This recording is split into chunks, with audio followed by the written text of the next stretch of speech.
সবাইকে স্বাগতম আমার ঘরে আমার স্কুল অনুষ্ঠানে। সুপ্রিয় শিক্ষার্থীরা, আশা করছি তোমরা ভালো আছো। আমি তোমাদের সাথে আছি মোহাম্মদ জাহিদুল ইসলাম।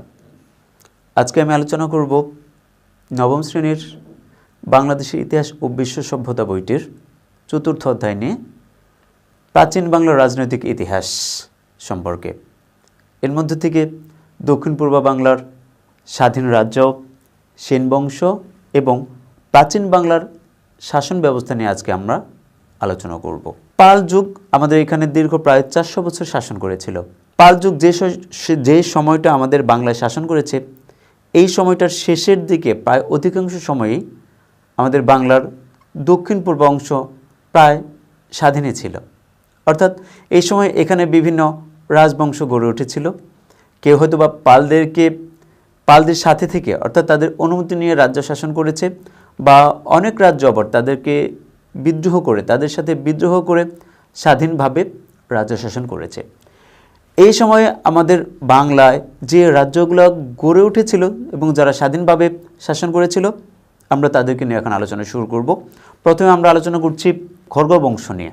তোমরা দেখো, 7ম শতকের দ্বিতীয়ার্ধে মগধ ও গৌড়ে পরবর্তী গুপ্ত বংশ রাজারা প্রভুত্ব স্থাপন করেছিল। এই সময় দক্ষিণ পূর্ব বাংলায় খড়গ বংশের রাজারা স্বাধীন রাজ্য প্রতিষ্ঠা করেছিলেন। তাদের রাজধানীর নাম ছিল কর্মন্তবাসক। কুমিল্লা জেলার বড়কামতার সাথে এই কর্মন্তবাসক নামটির একই নাম বলে অনেকে মনে করে থাকেন। আবার খড়গদের অধিকার ত্রিপুরা ও নোয়াখালী অঞ্চলের উপর বিস্তৃত ছিল বলে মনে করা হয়। খড়গদের সম্পর্কে এর চেয়ে বেশি কিছু আর জানা যায় না। এরপর আমরা আলোচনা করব দেব বংশ নিয়ে। খড়গ বংশের শাসনের পর এই অঞ্চলে যারা শাসন করেছিলেন তারা দেব বংশ। দেব বংশে অনেকগুলো বিখ্যাত শাসক ছিল। এদের মধ্যে সবচেয়ে বিখ্যাত যারা ছিলেন শ্রী শান্তিদেব, শ্রী বীরদেব, শ্রী আনন্দদেব এবং শ্রী ভবদেব। এবং এই 4 জন যখন এখানে শাসন করেছেন, তারা নিজেদেরকে অনেক গুরুত্বপূর্ণ এবং শক্তিশালী শাসক বলে মনে করতেন। এই দেববংশ যখন বাংলায় শাসন করেছিলেন, তারা এখানে রাজধানী স্থাপন করেছিলেন। তাদের রাজধানীর নাম ছিল দেবপর্বত। এবং তারা তাদের নামের সাথে তখন বড় বড় উপাধি যোগ করতেন। যেমন তারা নিজেদেরকে পরম সৌগত, পরম ভট্টারক, পরমেশ্বর, মহারাজাধিরাজ ইত্যাদি উপাধি তারা তাদের নামের সাথে তখন যুক্ত করেছিলেন। কুমিল্লার নিকট ময়নামতির কাছে এই দেব পর্বত ছিল বলে মনে করা হয়। দেবদেশ সম্পর্কে এর চেয়ে ভালো কিছু খুব বেশি আমরা জানতে পারি না। এরপর আমরা আসি কান্তিদেবের রাজ্য। আমাদের এই বাংলার দক্ষিণ পূর্ব অংশে কান্তিদেব নামক একটি রাজ্য গড়ে উঠেছিল এবং এই রাজ্যটা হরিকিল অঞ্চলে গড়ে উঠেছিল বলে মনে করা হয়। এই রাজ্যের রাজা ছিলেন কান্তিদেব। দেব বংশের সাথে এই কান্তিদেবের কোনো মিল ছিল কিনা বা মিল আছে কিনা, এই ব্যাপারে খুব ভালো কিছু বা বেশি কিছু জানা যায় না। তবে তার পিতা ছিলেন ধনদত্ত ও পিতামহ ছিলেন ভদ্রদত্ত। দক্ষিণ পূর্ব বাংলায় যারা শাসন করেছেন, তাদের মধ্যে সবচেয়ে গুরুত্বপূর্ণ যে বংশটা ছিল সেটা হচ্ছে চন্দ্রবংশ। এই চন্দ্রবংশ এখানে প্রায় 150 বছর শাসন করেছেন। চন্দ্রবংশের প্রথম নৃপতি ছিলেন পূর্ণচন্দ্র এবং তার পুত্র সুবর্ণচন্দ্র ছিলেন, এবং তারা এই রোহিতগিরির ভূস্বামী ছিলেন। সুবর্ণচন্দ্রের পুত্র ত্রৈলোক্যচন্দ্র এই বংশের সবচেয়ে গুরুত্বপূর্ণ শাসক ছিলেন। তিনি শৌর্য বীর্য সহকারে এই অঞ্চল শাসন করেছেন এবং তিনি সবচেয়ে বেশি জায়গা দখল করতে সক্ষম হয়েছিলেন। আর এই লালমাই যে পাহাড়টা আমরা দেখি, এই লালমাই পাহাড় ছিল চন্দ্র রাজাদের মূল কেন্দ্র। এই পাহাড় প্রাচীনকালের রোহিতগিরি নামে পরিচিত ছিল বলে মনে করা হয়। আনুমানিক 30 বছর কাল তিনি এখানে শাসন করেছিলেন। ত্রৈলোক্যচন্দ্রের পর এখানে শাসন করেছিলেন তার পুত্র শ্রীচন্দ্র। তিনি পিতার যোগ্য উত্তরাধিকারী ছিলেন। তার শাসনকালে চন্দ্রবংশের প্রতিপত্তি উন্নতির চরম শিখরে পৌঁছেছিল এবং নিঃসন্দেহে তিনি শ্রেষ্ঠ শাসক ছিলেন বিধায় তিনি তার নামের পাশে কিছু উপাধি গ্রহণ করেছিলেন। যেমন তিনি পরমেশ্বর, পরম ভট্টারক, মহারাজাধিরাজ ইত্যাদি উপাধি গ্রহণ করেছিলেন। এবং তিনি যে উপাধিগুলো গ্রহণ করেছিলেন এই উপাধিগুলো যথার্থতা তিনি প্রমাণ করতে সক্ষম হয়েছিলেন। শ্রীচন্দ্রের পরে তার পুত্র কল্যাণচন্দ্র এবং পরবর্তী তার পৌত্র লডহচন্দ্র চন্দ্রবংশের গৌরব অক্ষুণ্ণ রাখতে সক্ষম হয়েছিলেন।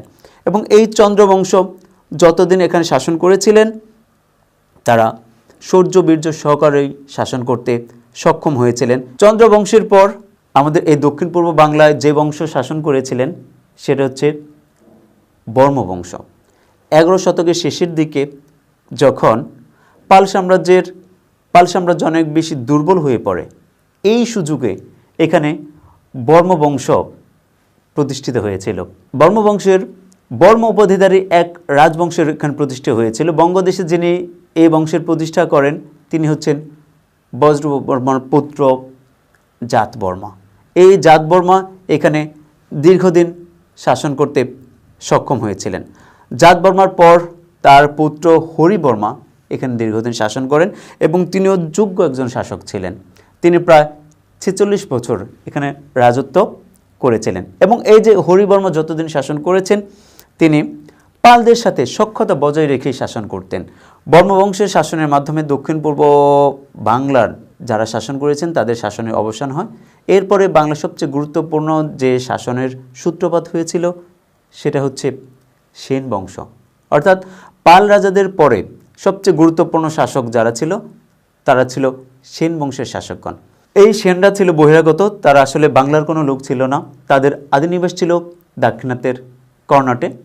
কেউ কেউ মনে করেন তারা ছিল ব্রহ্মক্ষত্রিয়, অর্থাৎ তারা প্রথম দিকে ছিল ব্রাহ্মণ, তারপর তারা পেশা পরিবর্তন করে ক্ষত্রিয় হয়েছিল এবং এজন্যই তাদেরকে বলা হয় ব্রহ্মক্ষত্রিয়। সেন বংশের প্রতিষ্ঠাতা ছিলেন সামন্ত সেন। তিনি যৌবনে কর্ণাট বীরত্ব প্রদর্শন করে শেষ বয়সে বসতি স্থাপন করেন রাঢ় অঞ্চলে গঙ্গা নদীর তীরে। তিনি কোনো রাজ্য প্রতিষ্ঠা করতে পারেননি, এজন্য তাকে সেন বংশের প্রতিষ্ঠাতা হিসাবে গণ্য করা হলেও তাকে প্রথম রাজার মর্যাদা দেওয়া হয় না। প্রথম রাজার মর্যাদা দেওয়া হয় হেমন্ত সেনকে।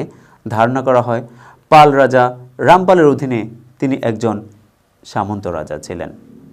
হেমন্ত সেনের মৃত্যুর পর তার পুত্র বিজয় সেন বাংলা শাসন করেন এবং এই বিজয় সেনকেই সেন বংশের প্রথম গুরুত্বপূর্ণ শাসক মনে করা হয়ে থাকে, কারণ তিনি দীর্ঘদিন এই অঞ্চল শাসন করতে সক্ষম হয়েছিলেন।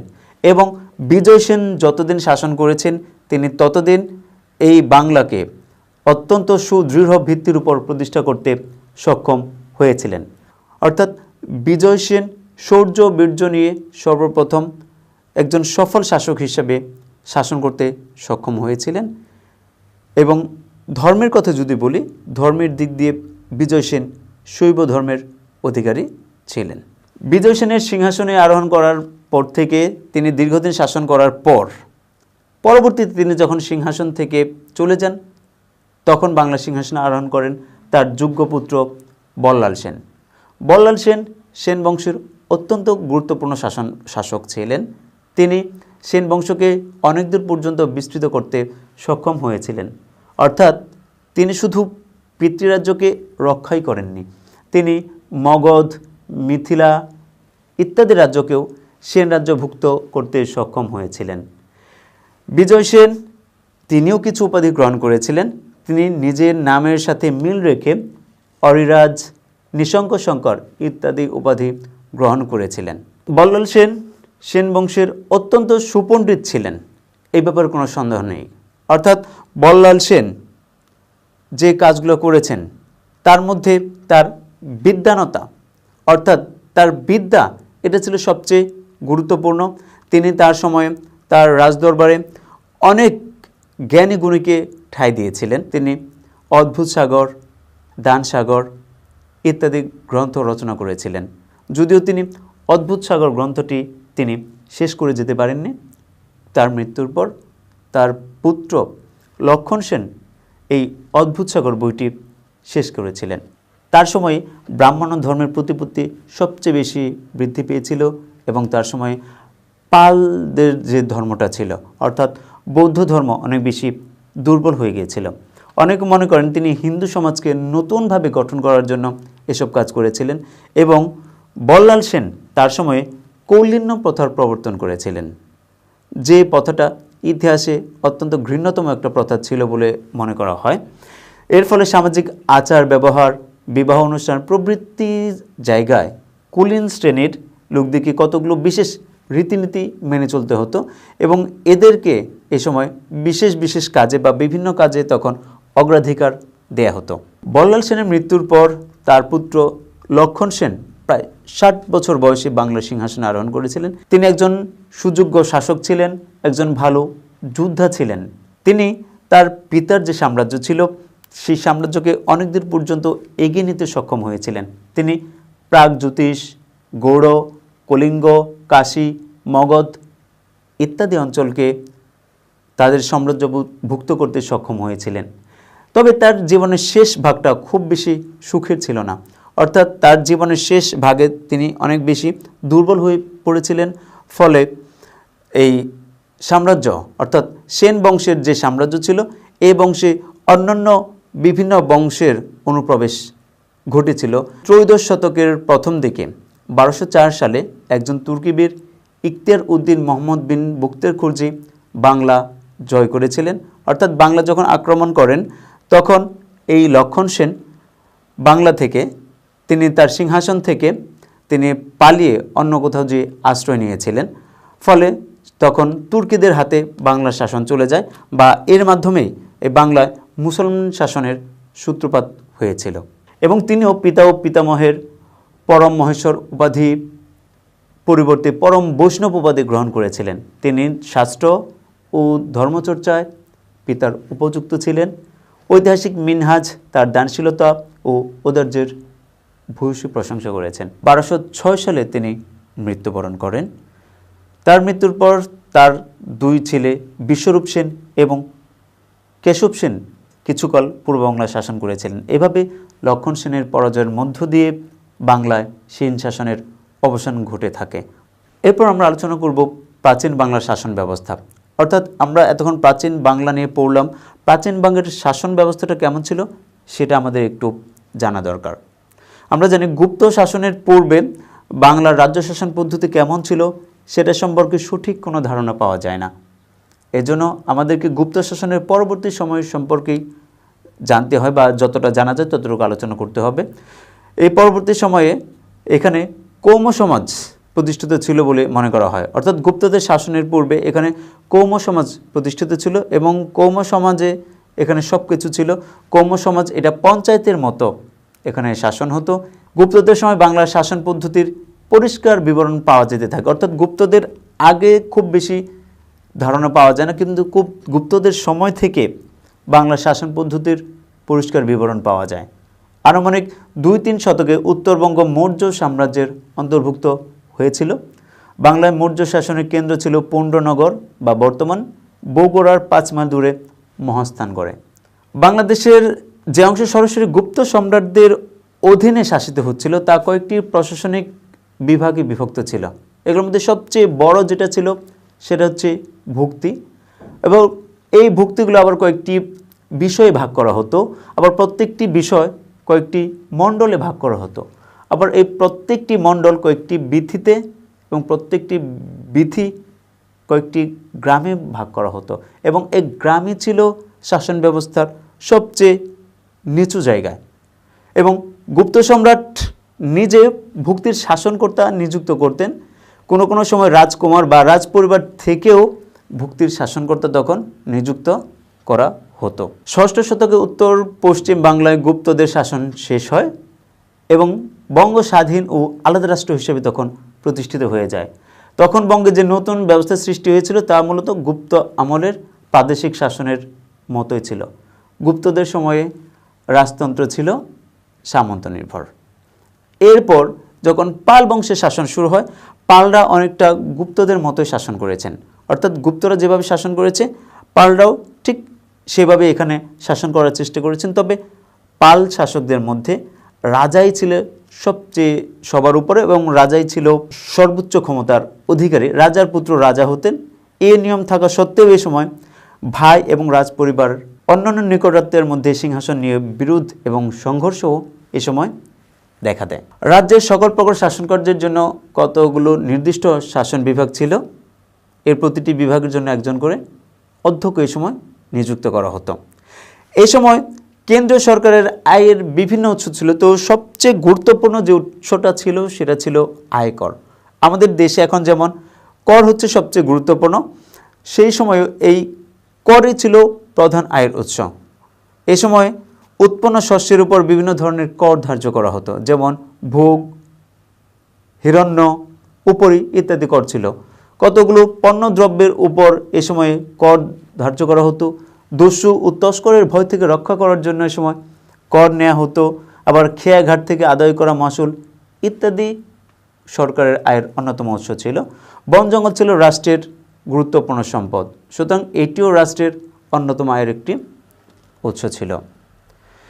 এই সময়ে বিভিন্ন রকমের রাজস্ব আদায়ের জন্য বিভিন্ন ধরনের কর্মচারীও নিয়োগ করা হতো। দেখা গেল যে এ সময় জরিপ করার জন্য একজন কর্মচারী থাকতো, বা সঠিকভাবে শাসন কার্য পরিচালনার জন্য, নিয়ম শৃঙ্খলা রক্ষার জন্য এ সময় বিভিন্ন ধরনের বাহিনীকে নিযুক্ত করা হতো।